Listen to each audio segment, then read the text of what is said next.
never give up. I never give up. I never give up. Turn around. Hi guys, welcome back to my Steps to Sobriety, my show on YouTube and as a podcast with me, your host, Stefan Neff. Another fantastic day for an interview because I've got Dave Albin with me. Dave Albin is a man who has reinvented himself in multiple versions. And it is, if you actually think through what you can do in your life, there is sort of, you get born, fair enough, you can't do much about it.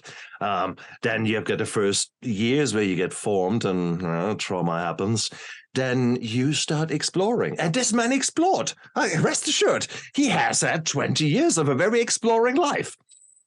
And then things changed. And then he explored more, but he explored more of becoming a different man. And he had some very interesting mentors. And I just might drop a name or two. Tony Robbins, for example. Yes, okay. Yes, you heard right. And then he has become now a mentor himself, a man who teaches others to overcome their fears, the things that hold them back. So this man has gone through multiple revolutions, and it's beautiful. It's beautiful. That is how we all grow. I can't wait to talk to this man. Dave, welcome to my show. Hey, Dr. Stefan, thanks, man. I'm really excited to be here. This is going to be fun. Oh, man. Oh, God. Born in 54.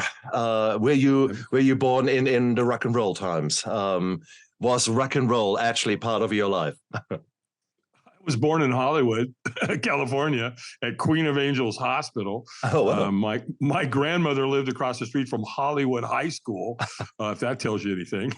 I saw Led Zeppelin 4 times at the LA Forum in 1974, maybe? I don't know if that answers your question. Okay, wow. Okay, so that's cool. Oh, wait a minute. No. You know what? I left out the best part. Guess who I saw at the Hollywood Bowl? The Fab Elvis. Four. Oh, oh boy. 1964. Goodness I was in gracious. 4th grade. Yep, sure did. I saw them. I didn't really hear them. The girls were screaming so loud during the concert that you couldn't hear anything. Every time Ringo'd shake his head or his ass or whatever, and they'd change a song, right? The girls would scream so loud. I think I gave up about 10% of my hearing in my right ear because of that concert. Well, these were the times. Imagine it in the post-war period. You had now people who had enough of the deprivation of the nothing. They wanted to just unleash the power of sex. They wanted to live sex. That was around about the time when the birth control pill came in. So you've had such a revolution, and you were there, you lived it. And of course, drugs and alcohol were part and parcel of that. When was the first time that you had a drink? I was 11. My parents that adopted me, when I was born, shortly, about 5 years after I was born, my mother was a single mom. She was Rosie the Riveter, which in America meant that when the men went off to war during World War II, she stayed back like all the women did and built airplanes and Jeeps and trucks and did all that. Wow. And so when I was born, I had 2 stepbrothers from a different father. And by the time I was 5, she couldn't afford me. So she put me up for adoption, and who adopted me was her sister, which would have been my aunt and uncle. And they swore off alcohol the day they adopted me. And then 6 years later, they set me down on the first day of summer in 1964. And they said, David, we're not your parents. We need to tell you that. And I was like, what? What are you talking about? You're 11 years old. You don't know what that means. And then they started drinking shortly thereafter. I guess it really bothered them. I'm not sure. I just know that they both started drinking. And things went from being so lovely and so wonderful to just all hell broke loose in like overnight. And so they left one day and went to the store. Back in those days, you could leave your kids at home when they were 11 years old. You just call the neighbor across the street and say, hey, Joanne, I'm leaving David. If he needs anything, can he come over there? Yeah, of course, send him over here. And so they did that all the time, right? Back in those days in the 60s. And so when they left, I saw where they hid the alcohol.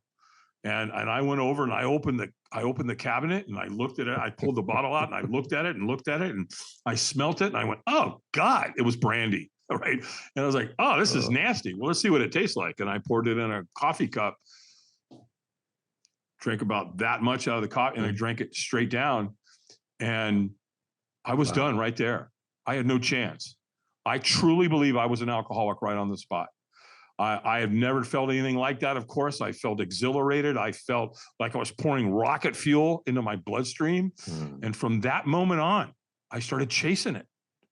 I started, I was a kid. I was 11 years old. And then, that was it. Once I got to that point, I believe I was an alcoholic right on the spot. That led to drugs. You know, how much longer was it before I started trying drugs? Maybe a year to a year and a half, something like that. What was around at that time? Everything was around. I was in Southern California. What do you want? Oh. Okay. You want orange sunshine, LSD, you want cocaine that came from Colombia, you want a heroin that came from Bali. I mean, everything was pure back then. There was no cut. For the most part, you could get whatever you wanted in the mid 60s. Once you got into 66, 67, the Vietnam era, all that, everything was different back then. So there was no risk or even thought of it. Nobody was dying because it was cut with fentanyl or, you know what I mean? Something like that. And so, it was pretty pure. So again, by the time I got to junior high school, I was deep into the hard drug world. How did you do at school? Because some people, they basically try to escape, or so many of us try to escape from their reality. And you got either the drugs or school. So in my case, I became a workaholic far earlier than I became an alcoholic. So how did you do at school? By the time I got to my junior year, they expelled me. They asked me to. Well, Stefan, they actually brought me in to the principal's office, and they said, "Mr. Albin, we think it might be best you go ahead and leave our high school now." Oh, scheiße. Okay. Well, I did. I left. I'm like, "Hey guys, this isn't funny. Don't be joking around here, all right?" I mean, because I was ready. What was it? Was it Paul Simon that wrote the song? When I think back to all that crap I learned in high school, it's a wonder I can think at all. That was like my theme song. Oh yeah, I know that song well. I did, and I knew that what was going on there was not going to influence my life all that much in terms of making money. Yeah. And so I left, and I literally left that school, drove to the biggest grocery store in the state of California at that time in Long Beach, California, and I got a job that day. and I went through an apprenticeship. I became a journeyman clerk, which was tied into the Teamsters Union back then. And within about a year, I was making close to $9 an hour. In 1971, 1972. So it worked out for me there. But to answer your question, no, school wasn't. There were so many distractions. You have all the stuff going on at home where your parents are fighting and throwing things, and it's a mess there, right? So you're dealing with all that. And I never wanted to be at home. So, where were you going to do your homework? There you go. But so you took action. And I think that is the key thing. Well, the first action was, actually explore the alcohol, maybe not so good, but taking action there and then. So you didn't actually fall into the victim role. You were a constant survivor. You were constantly looking out for yourself. How did it go with relationships? Because often enough, when you don't trust people at home, when you're constantly on guard of what is happening, typically the relationship sides don't work so well either. How did it go with you? I've been married 4 times. That's any indication? I married my You're a slow learner. I married my childhood sweetheart. Yeah. Who were we were total polar opposites. She was absolutely stunningly gorgeous, so that helped. We went to Hawaii for 2 weeks when we got married, and I think we were divorced within 90 days or annulled the wedding. So that didn't. She threatened to tell my parents that I smoked cannabis, and I went, "Oh, you're out." we're done with that. Don't threaten me. Oh. So then I married a woman that got me out of California and brought me to the East Coast. Mhm. And she was wonderful. She was a great woman, really smart, very hardworking. She could party with me, so she had her own challenges there. But she looked at me one day and said, "David, I love you. You're a great guy, but I can't do this anymore. Mhm. I can't live with your alcoholism and your drug addiction." And so I accepted that. And then I started hanging around at this one bar, and there was a beautiful bartender. There she was, and she had 3 kids, and we got involved, and I ended up marrying her. And I thought, if I marry her, she's got 3 kids. Maybe this will help me settle down, and I'll calm down a little bit and get my drinking and drugging under control.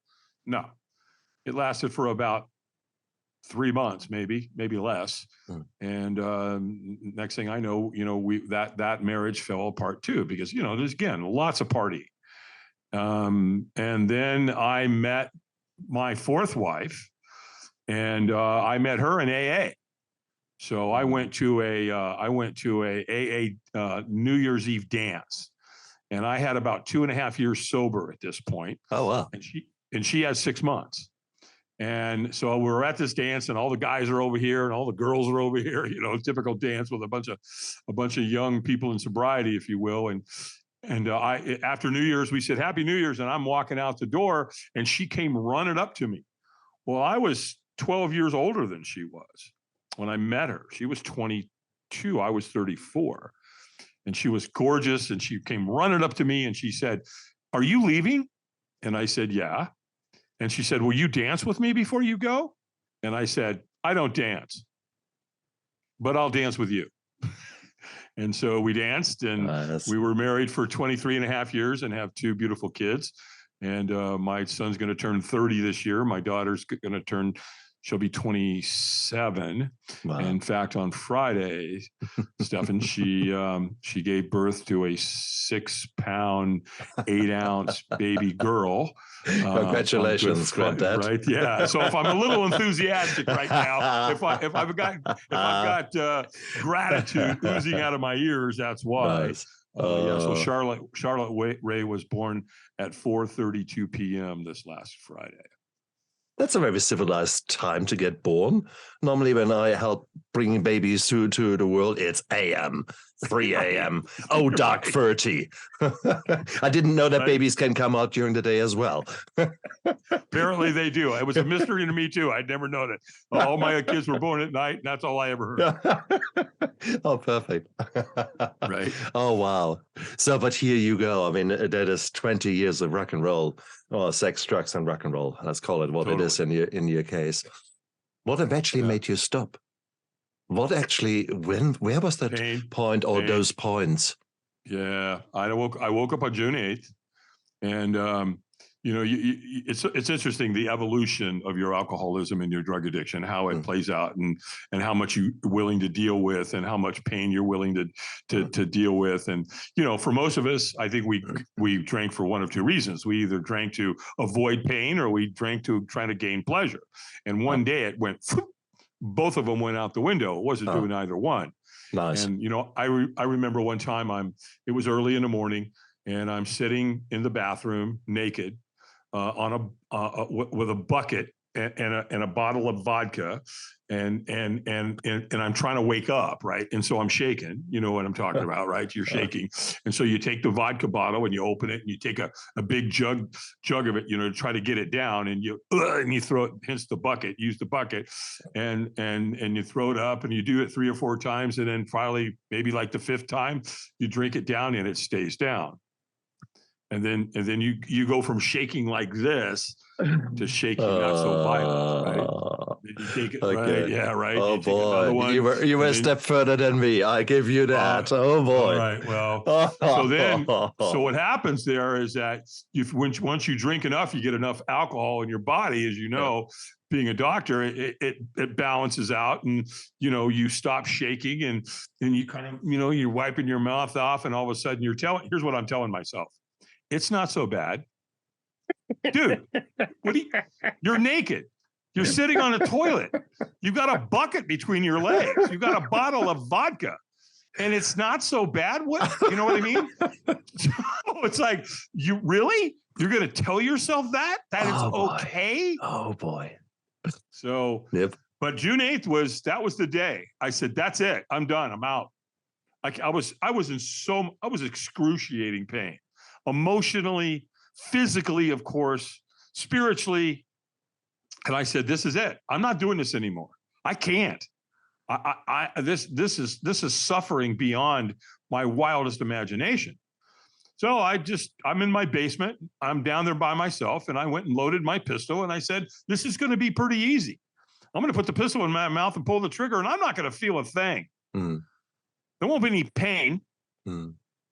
I'll be alive 1 second and dead the next. Mm. And I wasn't scared. I wasn't fearful of, oh my gosh, you're going to go to hell if you do that. This is going to happen. And I don't care. Mm. I don't care. I just want the pain to stop. Mm. That's all I cared about. So I put the pistol in my mouth, and all of a sudden it dawns on me. These 3 kids that I've married this woman who I'm their stepfather, if they come down and see my brains blown all over the basement, that's not going to be very nice. That'll be the last image. My God, that's PTSD and everything else all rolled into one. So we can't do that. Well, I took the pistol back out. Then I wrestled with it again. I stuck the pistol back in my mouth. And really what happened, it just came down to one thing. And that was compassion for my stepkids. And then I remember thinking, all right, well then what are you going to do? And I remember thinking, okay, well, I got a phone here, right? I got a cell phone. Or a wireless phone. I'll just call AA. Well, you know what's interesting about that, Dr. Stefan? I didn't even know who AA was. And all of a sudden it just pops in my head. Really? And so I call intergroup, and this woman named Madge answered the phone. Hey, this is Alcoholics Anonymous. I mean, that's how she talked. And she was like, well, she's asking me questions. Do you have a desire to stop drinking? I'm not going to send anybody to come get you if you're not serious. I mean, she was kicking my butt. And what was interesting, she talked like that because she probably smoked 3 packs of Pall Mall non-filtered cigarettes a day, like they did back in those days. Oh, shit, yeah. Right. And so, yeah, next thing I know, there's a guy pulling up in front of my house. His name's Lauren. And he picked me up and he took me to an all men's group. Wow. And I went to my first AA meeting on June 8th, 1988. It was a 12:30 meeting, lunch meeting. And I stayed for a 4:30, a 6:30, and an 8:30 meeting. So I went to 4 meetings that first day. Oh, well. I'm like, I'm all in, right? I'm like, I kind of know my life's on the line, obviously. And so did the men, because I shared with them. And I went home that night and I didn't take a drink. And about 8 o'clock the next morning, my phone rings and it's John. Guess from where? from AA, from the Stepping Stones group of Alcoholics Anonymous in Herndon, Virginia.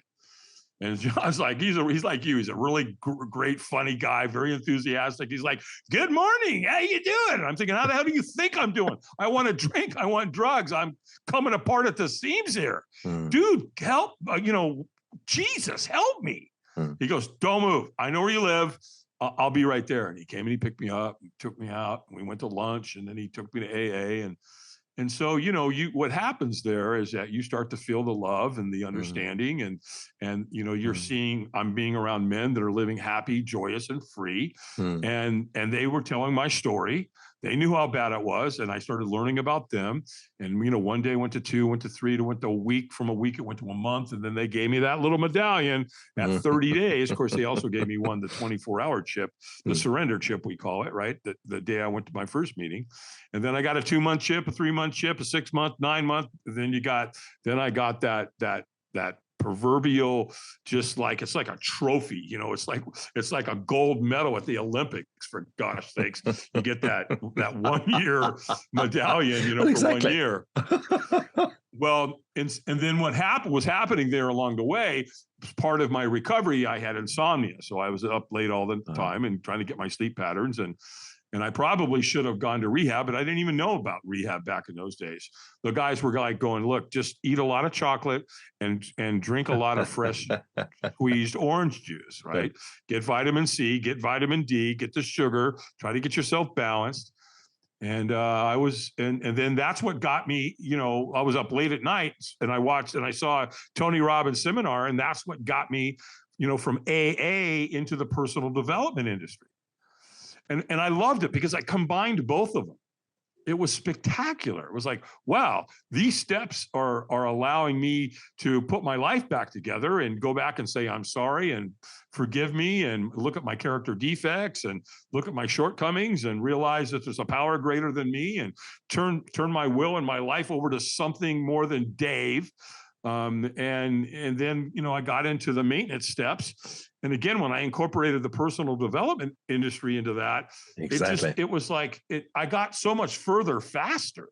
Absolutely. It just catapulted me, if you will. And so when I was watching the Tony Robbins infomercial that one night, I couldn't stand it. I thought, what a pompous ass this guy is, right? He's all motivated, and he ain't, Mr. Young, vibrant Tony Robbins is just, he was insane. Well, he said a couple of things that really, really got my attention, though. He said, we'll do more to avoid pain than we will to gain pleasure. And I went, oh my God, I've been doing that my whole life. Mm-hmm. And so that really resonated with me. And then he said, the driving force in our lives is inspiration or desperation. Uh-huh. And I went, oh boy, yes, sirree, I'm desperate. So I got pain and I'm desperate. Well, he's selling a program. It's called Personal Power. It's a 30-day program. Exactly. Right? All right, you ready for this? Came on little white things there, Doc, called cassette tape. Yeah.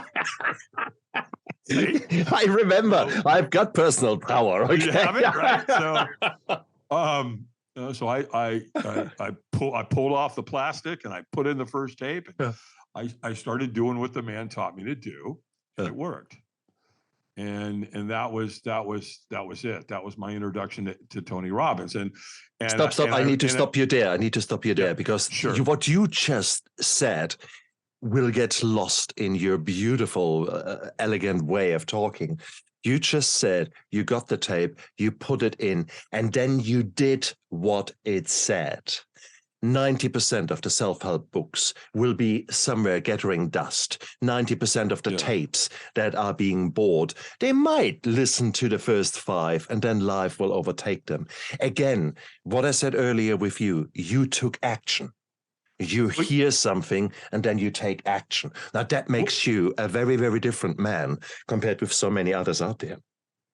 Well, and to give credit to Tony Robbins, in the first tape, he covers that. He said, look, if you're one of these people that are going to buy this program, plug it in, and then not follow through and not do it, then go give the tape, this program to somebody who will. And I'm like, is he talking to me? Right. And so that helped. Yeah, it really helped, Doc. It was really great that he did that, because it encouraged me to go forward. And so from there, what happened, I read his book, Personal Power or Unlimited Power. And then I loaned my tape program to a buddy in AA who was about a year and a half on me.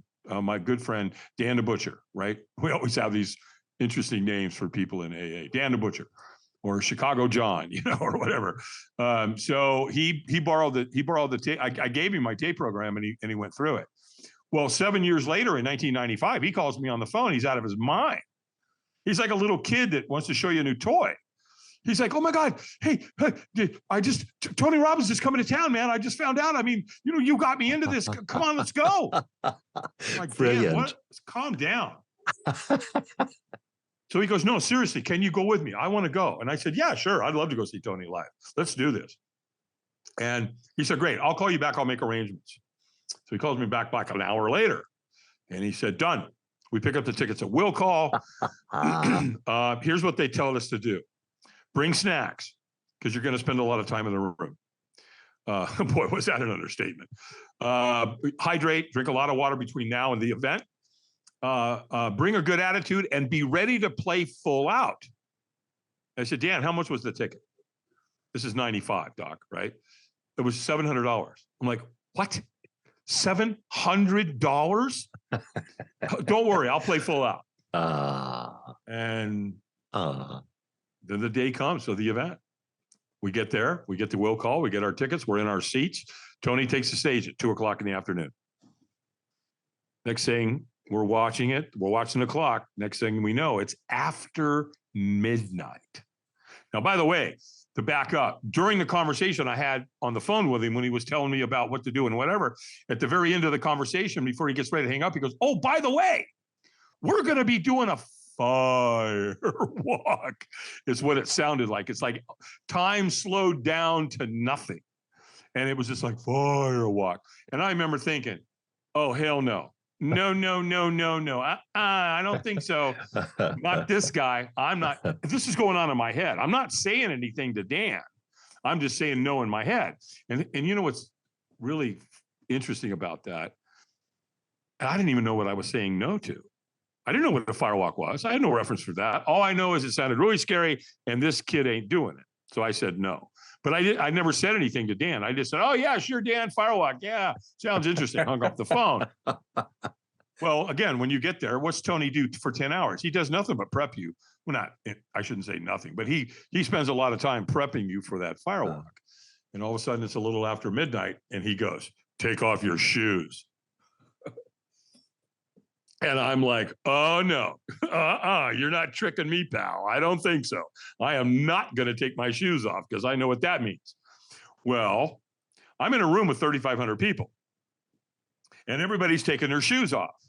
And it dawns on me, if I don't take my shoes off, I'm walking out there with 3,000 people that have taken their shoes off. They're going to look at me with my shoes on and go, hey, look at that guy. He's wimping out. And I'm like, yeah, we can't have that. So I'll fake it. I'll take my shoes off, but I'm not going to do the firewalk. Well, the next thing he has you doing as you get ready to walk outside is he starts everybody chanting, right? So they're walking along and they're clapping hands. They're going, yes, yes, yes. So now you got this vibration going on, right? You're going outside and it gets worse.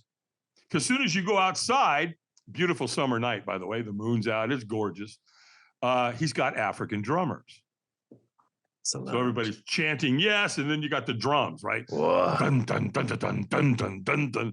And you know, and you're getting caught up in the whole ambiance. Well, exactly. You just describing it gives me goosebumps. Right. The vibration's insane. And then over in the corner of this giant parking lot, he's got this huge fire. That fire pit's probably 25 feet wide. It's probably 50 to 60 feet long. And they built a giant fire and it burned all day.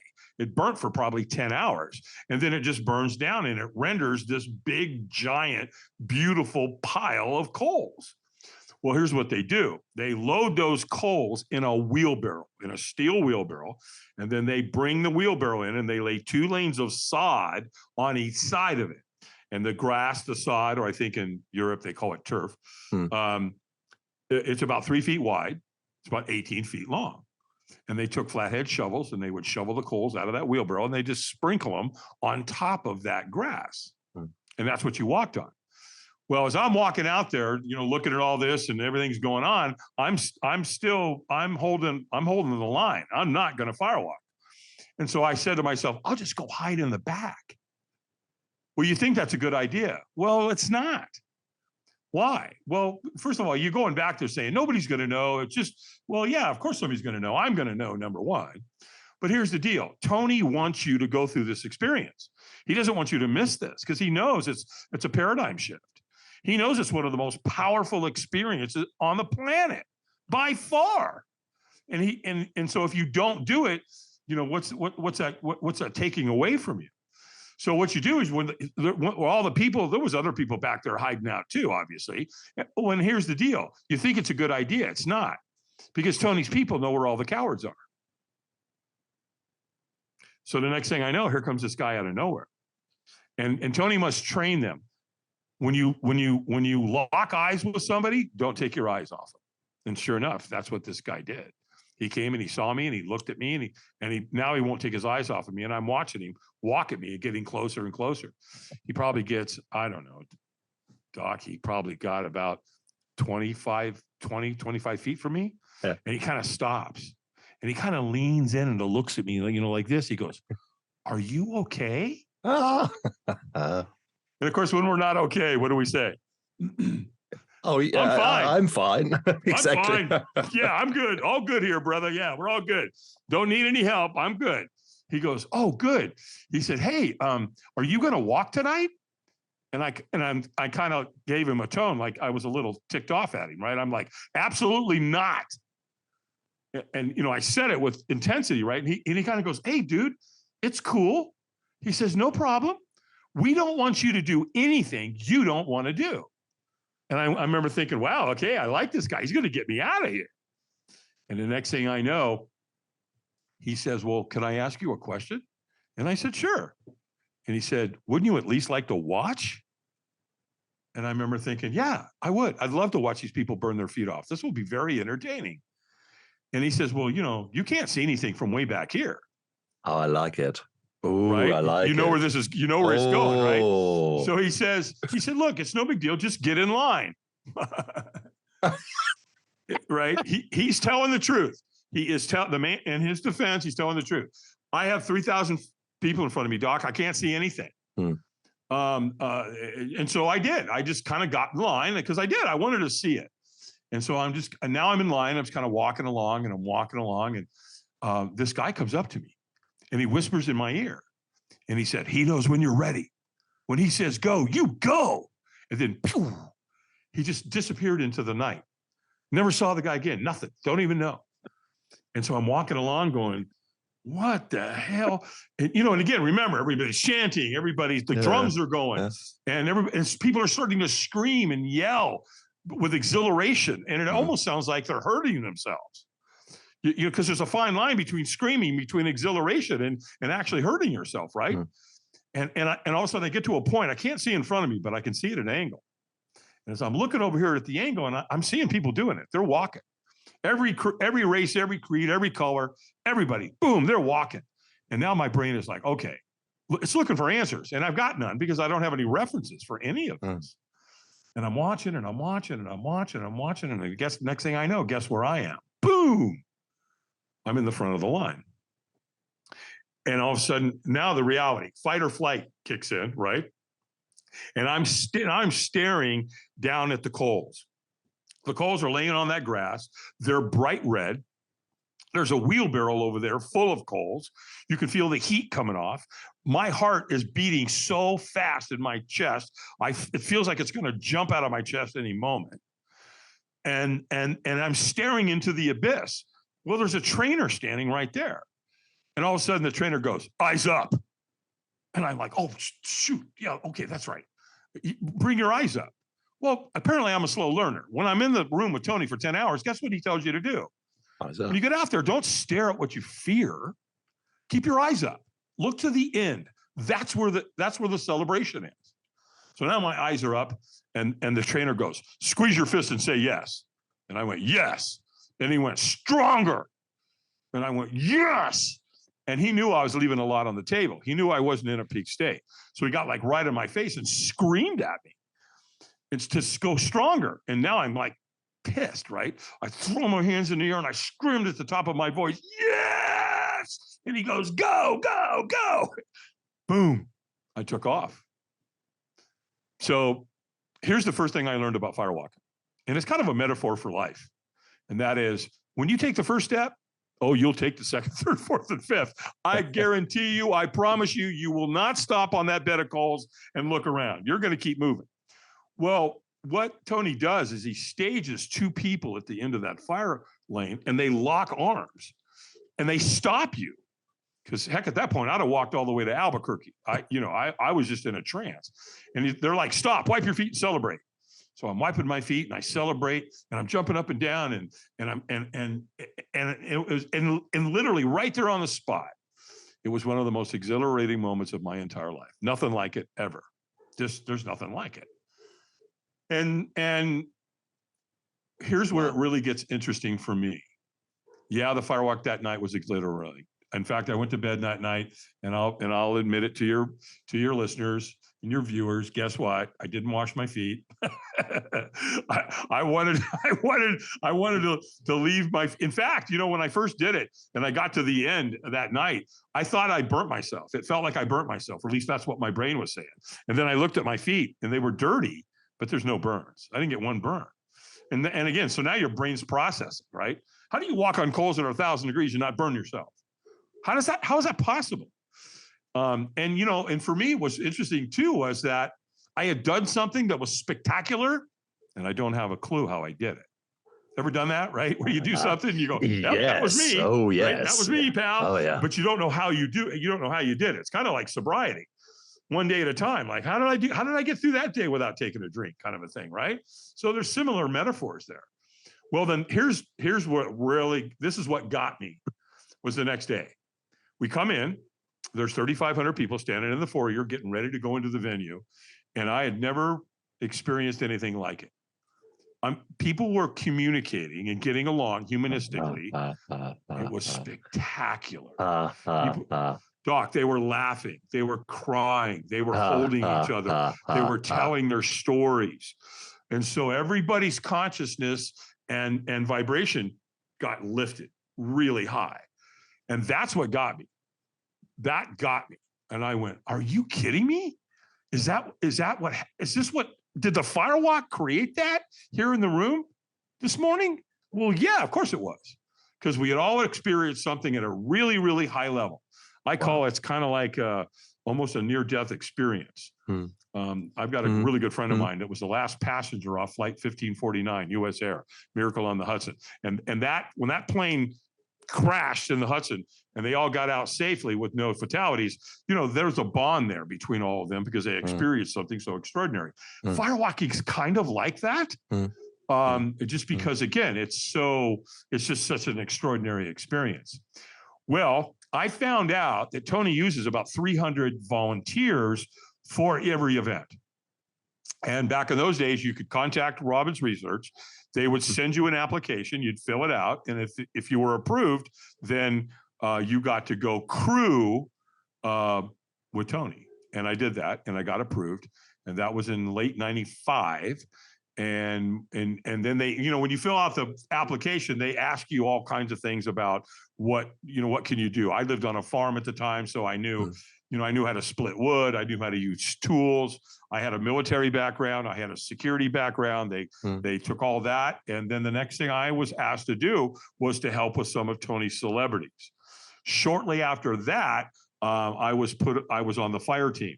And so I started learning all the logistics and everything that it takes. What kind of wood do you use? And, how much salt, all the logistics when it comes to putting on a firewalk. And then they actually offered me the assistant captain's position in 96. And then in 2003, Robbins brought me in and said, Albie, I'd like you to take over all of my firewalks globally. And when I was first offered that, I said, I can't do it. And they were like, well, you can't or you won't. Tony, he doesn't take no very well, right? And I said, well, Tony, I homeschool. I can't. And he goes, oh, man. He goes, well, okay. Well, what if we pay to have your kids and your family travel with us? Would that make a difference? Well, yeah, of course it would. And so the next thing, there I am, man. I've got a 7-year-old daughter and a 10-year-old son and a wife and their mom, and we're on the road with Tony Robbins, traveling around the world. In fact, my first event, taking my family on the road, was Sydney, Australia. So, my family's like, yeah, we like this. This works. And of course, we went everywhere, right? We went to London, and we went to Hawaii, and we went to Canada, and we went all over the United States, and so imagine being homeschooled and you get to travel the world. So it was amazing for them. It was an absolute spectacular experience for the entire family. And then in 2005, we crossed the pond. We went to London, and that's where we set the world record. Now, when I say world record, I want to be clear. Guinness was not there, but we firewalked 12,300 people. Wow. To my knowledge, there's never been a firewalk of that size and that magnitude anywhere in the world. So Wow. that was, that was a lot of fun. We did it at the Excel Center in the Docklands, right? Look, man, the doctor in me has to say, okay, Davis, let's put it like that. If you look at 100 people, 10% are personality disorders. They either can't follow instructions very well, or they're just nerdy, they're just weird. 1% are psychopaths, sociopaths. So just statistically, there must be some idiots amongst those thousands of people. Exactly. So what are there injuries? Are there people who do not follow your instructions and therefore hurt themselves? And how do you prevent that? Training our team. When your mantras are things like, there's 3 ways to do this. There's safe, safer, and safest. Perfect. Yeah. So our team is trained so well, we prevent all that. The worst case scenario, I know firewalking sounds really dangerous, but it's not. Yeah. Put a kid on a soccer field. That's dangerous. Put a kid on a football field. Yep. That's dangerous. Correct. Take a kid to the beach and get them burnt. That's dangerous. Firewalking is not as dangerous as it sounds. Can you get burnt? Yes. Is it a 3rd degree? No. Is it a 2nd degree? Probably close to never. Will they get a 1st degree burn and a blister? Yeah, sure.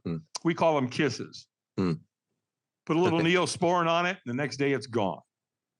So that's literally the biggest threat. You know what, Doc? I'm glad you asked this question, because the biggest threat out there is them falling down the stairs, leaving the venue, coming out to the parking lot.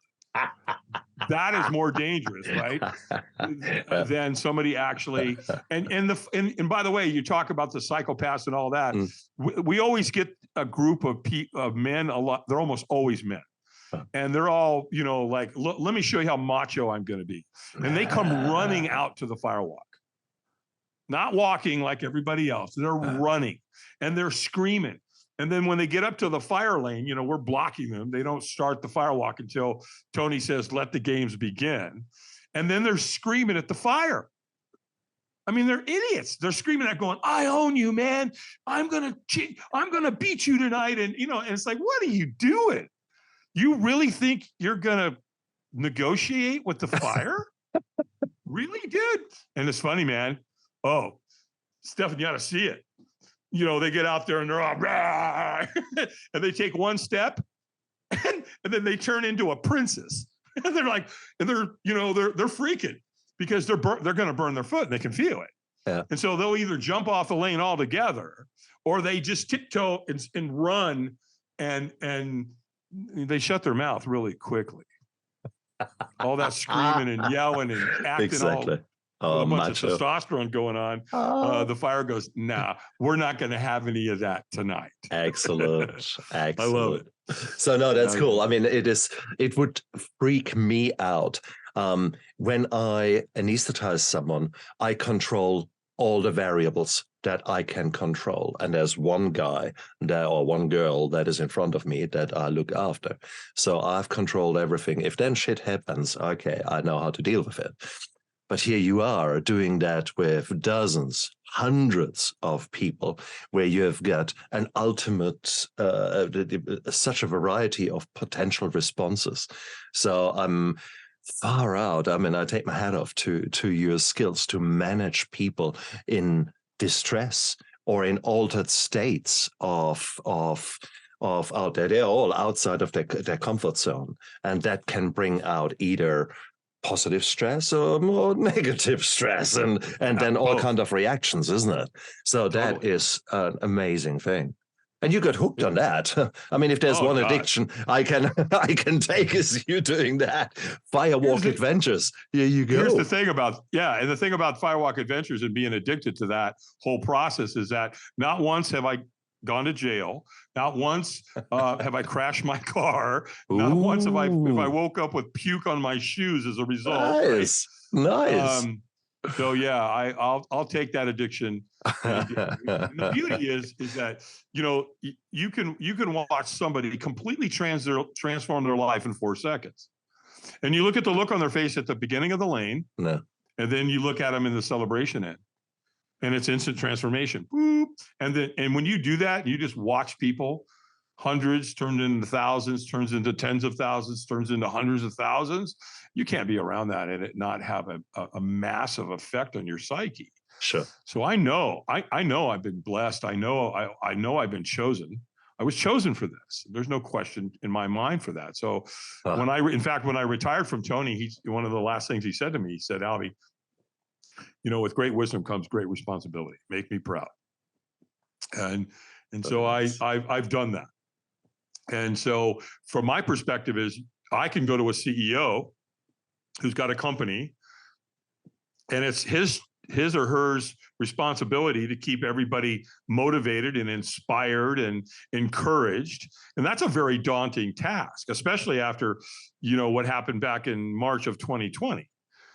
Well, now we have all this dissension going on. Mm. You got the mask wearers who hate the ones that do or don't, and then the Trump haters and the vaccine pushers and and the people that and the boosters and the political scene, and it's created so much dissension. It's created so much separation. And I'm like, so all right, Mr. or Mrs. CEO, what are you going to do about it? Because here's the bottom line: if you don't fix it, it's going to cost your company millions, maybe billions. Who knows? And then I go, and they're like, well, what can you do about it? I go, give them to me for 3 hours. Nice. And it's not me, it's the fire. The fire fixes it. The fire doesn't care about what you believe about the political status of this or that. Fire doesn't care. And that's the beauty of it, is a lot of people don't understand the depth of firewalking, how long it's been around and what it's been used for. I have to educate them with that. And I didn't know. Tony's never talked about it. If you look at the Tahitians and the people of India and the Indo-Europeans, the Indo-Europeans, the warriors, before they went into battle, all the warriors had to do a firewalk dance. And if you didn't participate, you weren't allowed to go into battle, which you disgraced your family. The Polynesians, the Hawaiians, the Native American Indians here in the U.S., they all did firewalking, but they didn't do it as a motivational, seminar thing. They did it as a rite of passage. It's a spiritual connection with everybody in the tribe. National Geographic did something really interesting a few years ago. I think it was in 2017. There was a firewalk in Portugal. And they got permission to go over there and film it. And they also got permission to put heart monitors on everybody that was attending and participating. And as soon as the firewalk started, everybody's hearts calibrated. What? And I get asked all the time, like, Dave, so how is it? How can you walk on coals that are 1,000 degrees? What's going on? What's the science? And you know what I tell them, Doc? I don't have a clue. I don't have a clue. I've got my own hallucination. I think there's a lot of energy coming out of your hands and your feet when you firewalk because you put yourself in a peak state. And so there's a lot of energy there. And so maybe the energy's pushing off the energy. I don't know. But something's happening, because I've seen hundreds of thousands of people firewalk with no issue, nothing, not even a minor blister on their feet. And I've seen what happens on the results side. I'll tell you something I think your listeners will love to hear about one particular firewalk in Tampa many, many years ago. There was a young man in high school who was a collegiate athlete, and he was hit by a drunk driver, and he lost both legs. And he was, his life's over in a heartbeat, right? 1 second, his whole life changes. He can't wrestle. He can't play football. He can't run. He can't play baseball. He can't do any of it. And this kid was probably going pro, either baseball or football. And so he's contemplating suicide.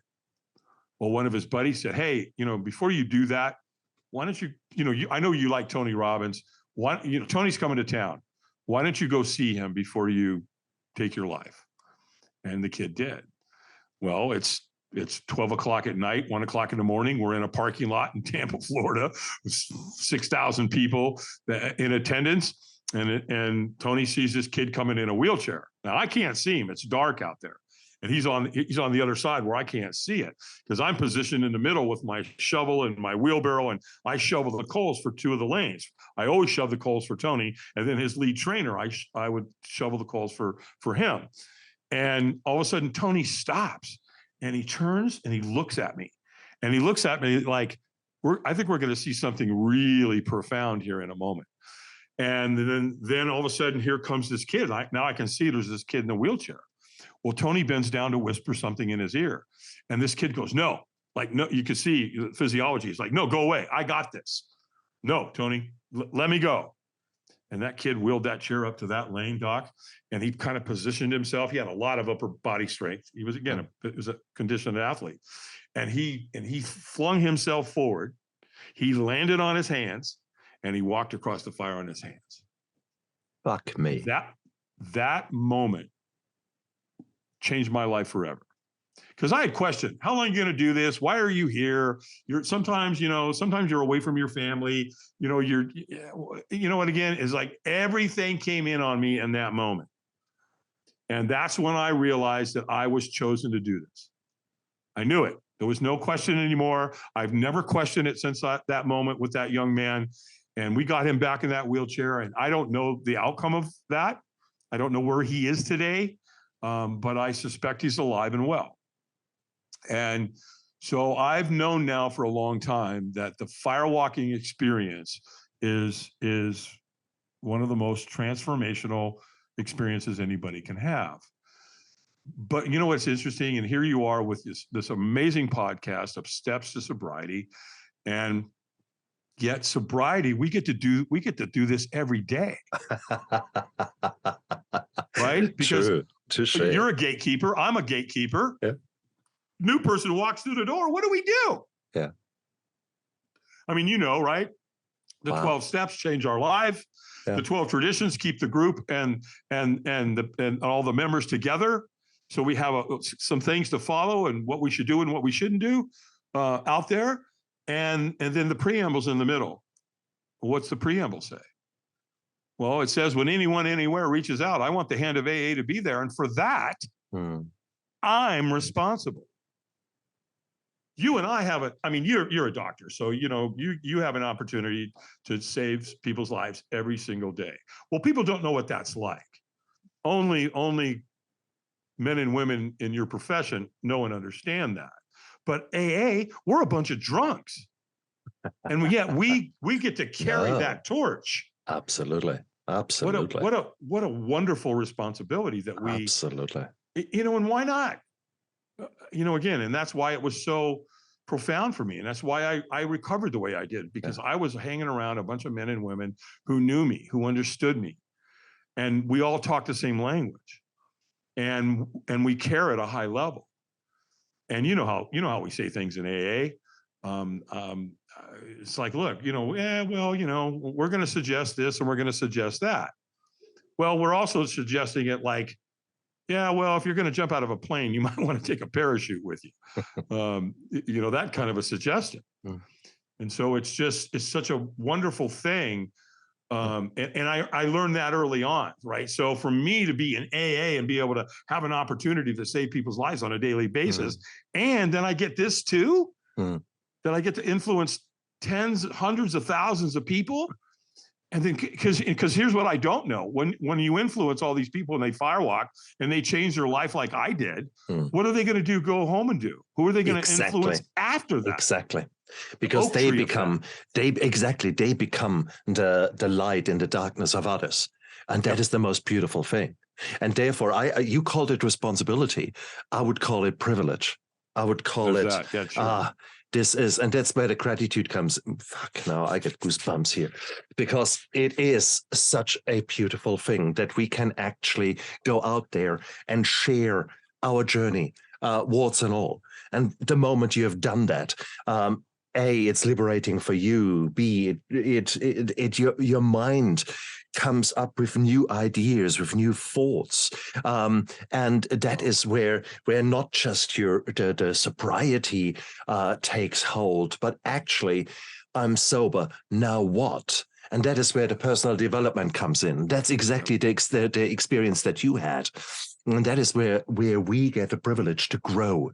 And we are grateful, and we will take not for granted that the sun goes up. We don't take it for granted that we actually wake up, but we take it as a gift. I do. And no doubt you do too. Yes, we are there. 100%.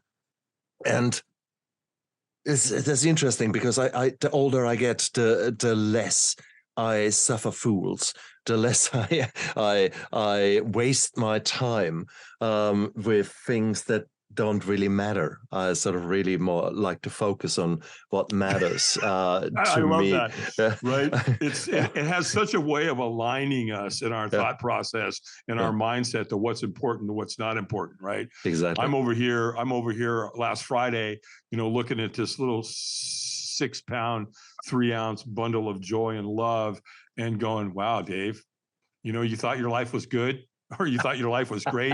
You thought your life was spectacular. Well, we're going to one it up. We're going to one up it for you, pal, because this is my second grandchild, right? And you know how that goes, right? If we do a great job of raising our kids, they gift us with grandkids. And depending on how well we did of raising our children, one of two things is going to happen. Either your kids raise the grandkids, or you raise the grandkids. Oh, right? Boy. And then, of course, we get to do it. We get to, I love that joke too, where it says, if I'd have known how great grandkids were going to be, I'd have had them first. A lot of truth to that, right? So, don't you worry. I've already got the chocolate and the espresso waiting, and then we're going to play, and I give them a trumpet and send them home to mommy and daddy. That's right. Here you go. You're all sugared up. Hey, mom, dad. Here you go. Take them. Bring them over next week, and I'll get you all hooked up. I love it, man. Oh man, Dave, you're a great man. That is. The question now is, of course, you are at this stage in your development. Who are you gonna be? Who do you want to be in a year's time? In 2 years' time? What are your goals? Where are you going? Well, that's a really great question. And last year, when my daughter used to travel with me and help me once I started my own company. In 2014, I started my own company. That's when Google called me. And so Google called me and said, hey, are you the Dave Albin does the Firewalks for Tony Robbins? Yeah, what can I do for you guys? We want to talk to you about hiring you. Literally, I'm driving down the road. Google calls you. That happens all the time. Yeah, sure. Right. So we ended up doing a couple of gigs for Google. And then what happened organically, the next thing I know, I'm at NASA. And then I was at Notre Dame, and then Virginia Tech, and then Remax, and then Chick-fil-A, and then Heineken, and all these big corporations here in America. Well, last year I ran hard. I did two events at Atlanta, Louisville, Asheville, Nashville.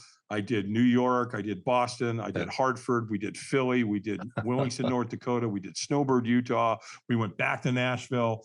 Well, after I did all that, and my daughter told me last December that Charlotte Ray was coming, I said, all right, dude, you're going to be 69 next year. What do you want to do? You want to spend time with your grandkids?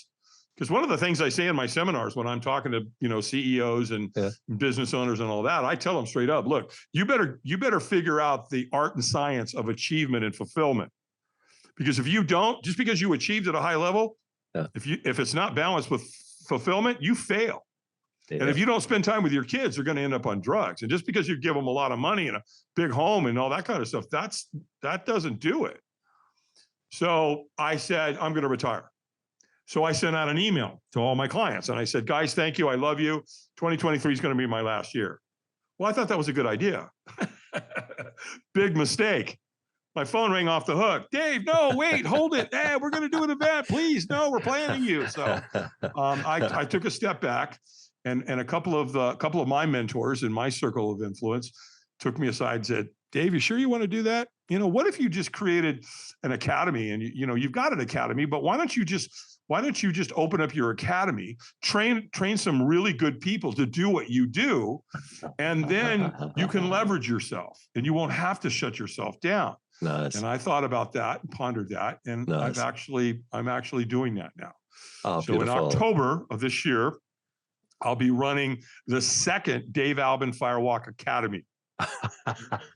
Right. So that's where if XYZ Corporation sends somebody from the HR department and they come and I train them, then we get them all ready. We send them back and then they can go do what I've taught them back to their own company.